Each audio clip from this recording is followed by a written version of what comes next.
네, 안녕하세요. 더드라이브 조창현입니다. 오늘 제가 소개해 드릴 차가 더 뉴 아반떼입니다. 2020년 7세대가 출시가 됐죠. 그러고 나서 3월이죠. 국내에 부분 변경 모델이 출시가 됐습니다. 그래서 이 차는 부분 변경 모델인데요. 이 아반떼는 소나타, 그랜저와 함께 현대차를 이끌어온 그런 역사적인 모델이라고 할 수가 있죠. 1995년 처음 출시가 됐고요. 이미 2014년에 글로벌 판매 1000만 대를 돌파한 그런 역사적인 모델이죠. 해외에서는 엘란트라라는 그런 이름으로 팔리고 있고요. 특히 전면부가 많이 변했는데 측면이나 후면부는 거의 변화가 없다, 이렇게 보시면 됩니다. 그럼 먼저 외관을 좀 먼저 살펴보겠습니다. 신형 아반떼 크기가 전장이 4710mm, 그리고 전폭이 1825, 전고가 1420, 그리고 휠베이스가 2720입니다. 이 페리 후에 6cm 정도가 좀 전장이 길어졌습니다. 그래서 이따가 잠깐 설명을 드리겠지만 실내를 타보면 실내가 많이 넓어졌다, 이런 느낌이 딱 들 겁니다. 이 7세대 부분 변경 모델은 가장 큰 디자인 변화가 전면부죠.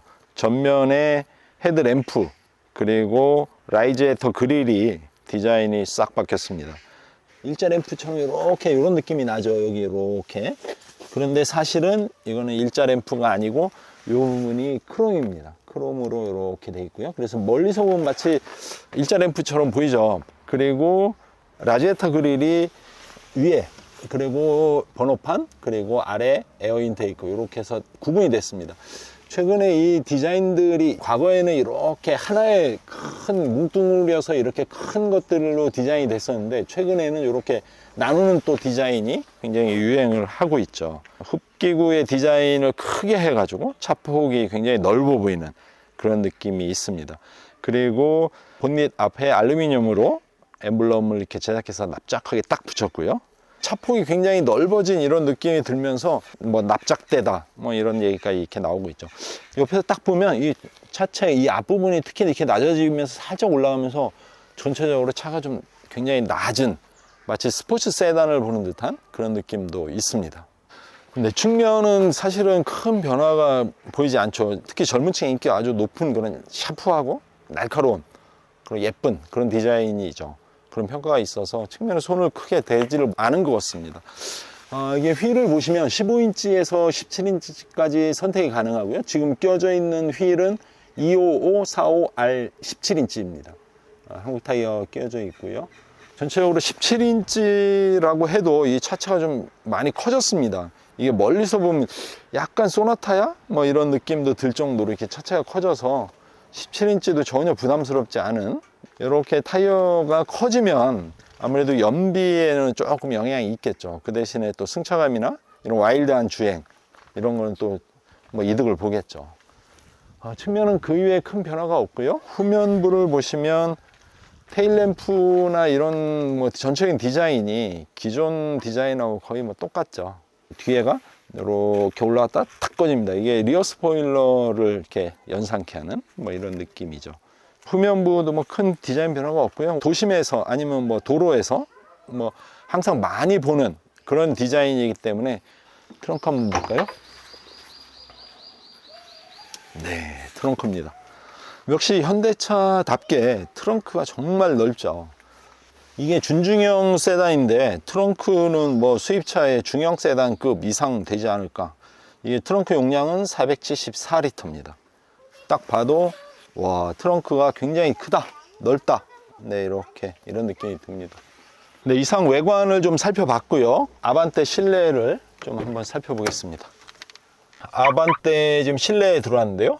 이게 엔트리카인데도 불구하고 이 앞유리를 이중 흡차음 접합유리로 만들어서 어떤 풍절음이나 이런 것들이 많이 안 들어오게 이렇게 만들었습니다. 그래서 덕분에 이런 주행 중에도 어떤 외부 소음이 많이 차단되는 그런 느낌이 있습니다. 그리고 이번에 준중형 치고는, 준중형이 사실 이런 고급 옵션 사양이 좀 들어가기가 쉽지 않은데, 여기를 보시면은 P 버튼이 있습니다. 이게 서라운드 뷰 버튼인데 이걸 한번 눌러 보겠습니다. 딱 누르면 이렇게 서라운드 뷰가 이렇게 나옵니다. 이게 주차할 때나 이럴 때 굉장히 편리합니다. 그리고 여기 보시면 네. 이렇게 이게 휠처럼 휘는 수준이라면 그래도 중형급 이상, 조금 비싼 차에 이렇게 많이 들어가는데 준중형의 이런 기능들이 곳곳에 이렇게 들어가 있습니다. 그리고 또 여기 10.25인치 디스플레이 창이 이렇게 들어있는데요.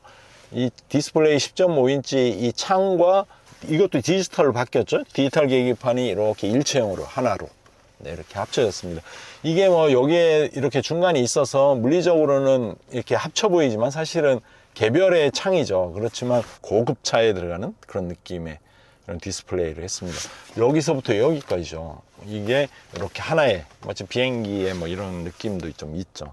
그러면서 이 현대차 이 아반떼가 그런 운전의 즐거움을 주기 위한 그런 디자인을 했죠. 이 실내를 여기도 보시면은 이게 이제 옛날에 제규어의 디자인인데요. 이렇게 쭉 보시면 저기까지 이렇게 보시면 이게 굉장히 라운드가 져 있어서 마치 요트에 아니면 비행기에 타고 있는 이런 느낌을 줍니다. 제규어에서 많이 쓰던 디자인이죠. 또 하나 이렇게 옆에를 보시면 이게 바입니다.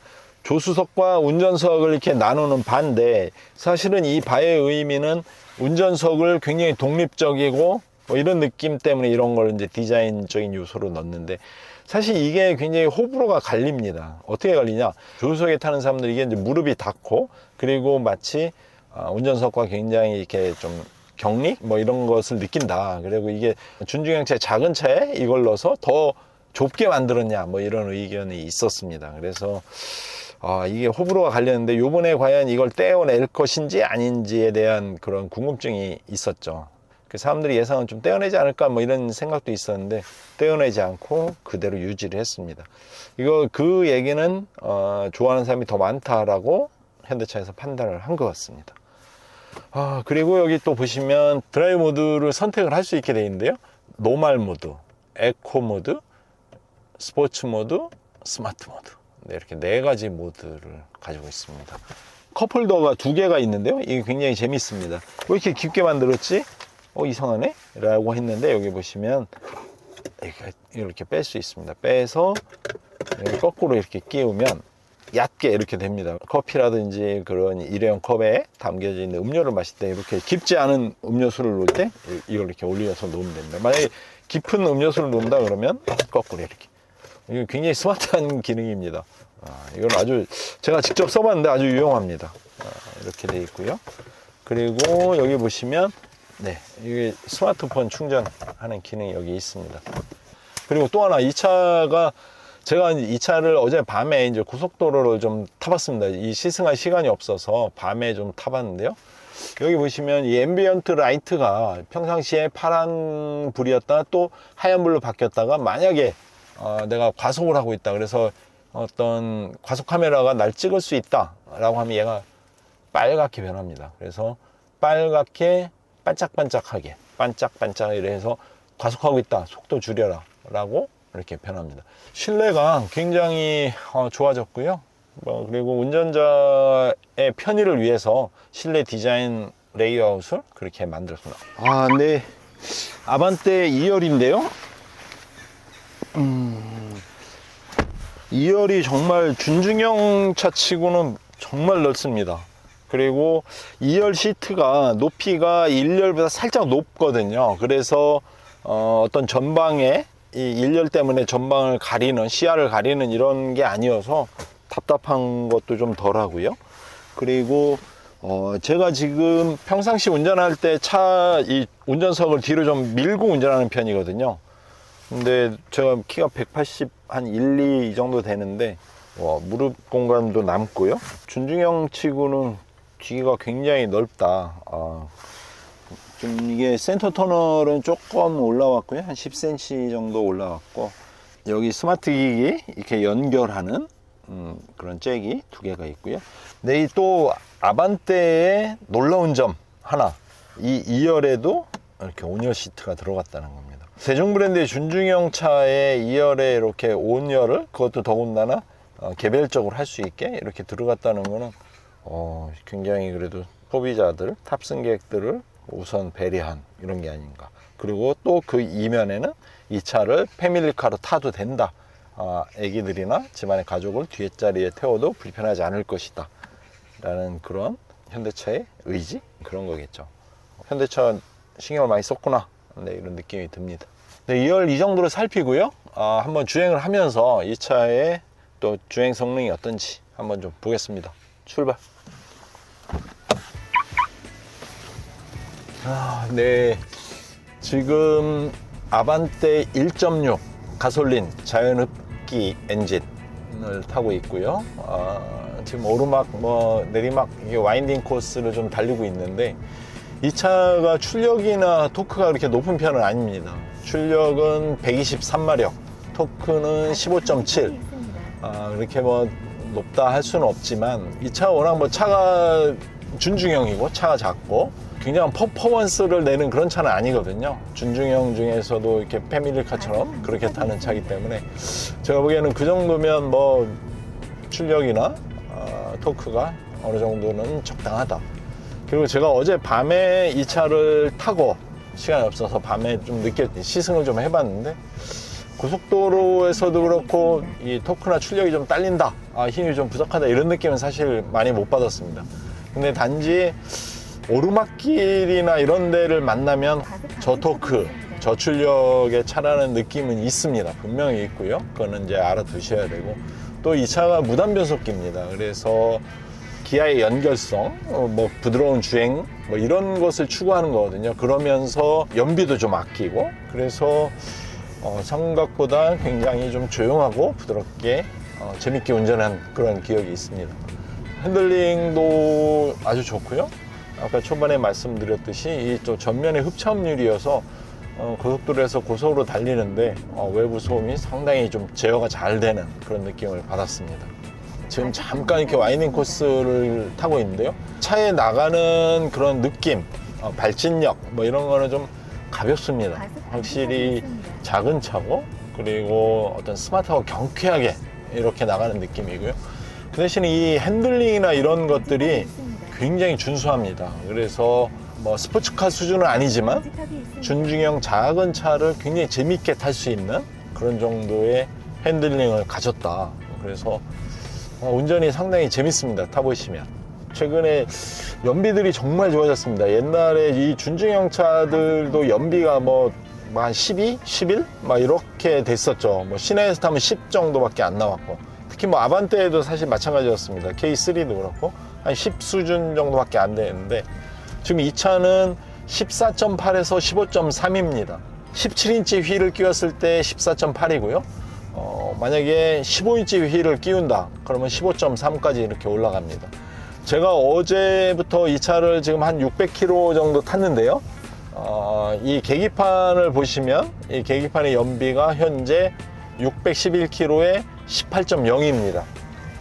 연비가 18.0인데 사실은 고속도로를 좀 많이 탔기 때문에 18.0까지 올라왔는데, 시내를 타도 한 15까지는 좀 천천히 달리면 나오지 않을까, 이런 예상을 해봅니다.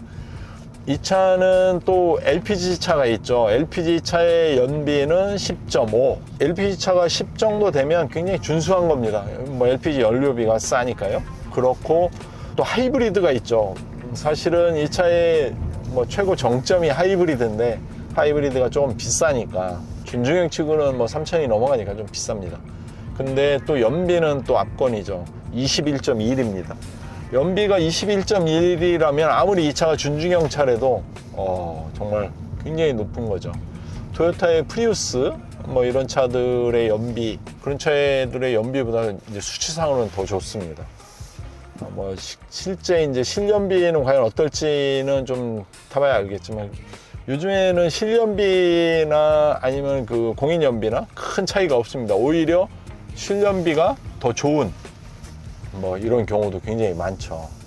아반떼에 또 하나 이렇게 좀 흥미롭게 탔던 부분이 서스펜션입니다. 서스펜션이 준중형 치고 조금 단단하고 야물다? 이런 느낌이 있습니다. 물렁물렁 물컹거리지 않고요. 그리고 또 이 차가 주행이 좀 이렇게 재밌었던 요인 중에 하나는 이런 버튼류들입니다. 버튼류들이 운전석 쪽으로 이렇게 살짝 기울었죠. 이 디스플레이 창도 운전석 쪽으로 살짝 기울었고요. 그래서 운전을 하면서 시선을 많이 뺏기고 아니면 뭘 조작하기 위해서 애쓰고 이러지 않고 딱 직관적으로 이렇게 딱 이게 또 핸들과 바로 옆에 이렇게 비스듬하게 딱 돼 있어서 손만 딱 뻗으면 이렇게 조작할 수 있게 그렇게 위치를 아주 잘 잡아서 있습니다.